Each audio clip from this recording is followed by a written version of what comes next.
Good morning, student. Welcome back to online classes, class 9. Today I am going to start chapter 11, पंक्ति number 4. कानन दे अंगुरी रहिबो जबहि मुरली धुन मंद बजे हो, मोहिनी तानन सो रसखान अटाचर गोधन गए तो गए. टेरी कहाँ सिमरे ब्रज लोगिन, कान्हे को कितने समझो, माई रेवा मुक्की मुस्कानी समरे नजेहे नजेहे नजेहे. कानन दे उंगरी रहिबो जबहि मुरली धुन मंद बजे.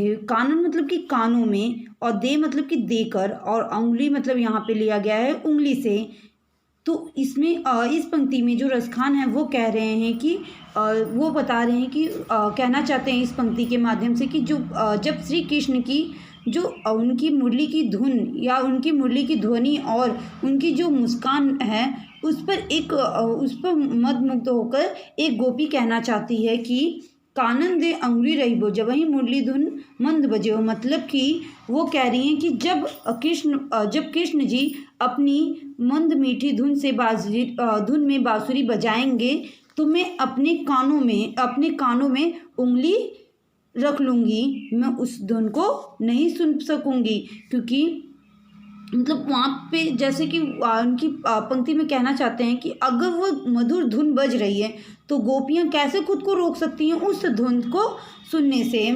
मोहिनी तानन सो रसखान अटा चढ़े गोधन गए तो गए.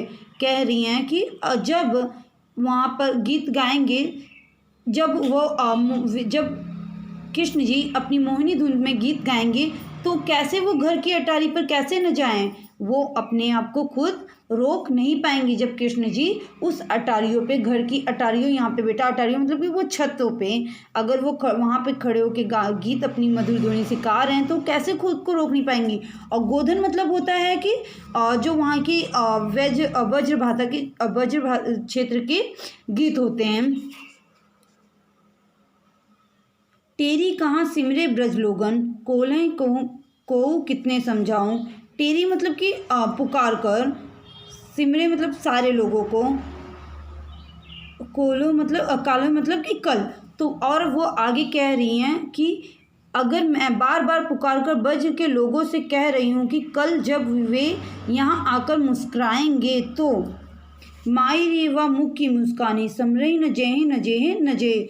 तो सबके लाख समझाने पर भी मैं उनकी मुस्कुराहट का जवाब अपनी मुस्कुराहट के ही साथ मुझे अपनी मुस्कुराना से ही देना होगा. मुझे भी वहाँ पर मुस्कुराना होगा. अर्थात मैं कृष्ण की मुस्कान की मादकता से बच नहीं सकती. मैं उनकी मुस्कान से यहाँ पे कोई भी बच नहीं सकता.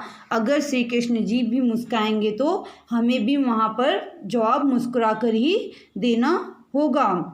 तो इस पंक्ति के माध्यम से यहाँ कृष्ण की मुरली की धुन और उनकी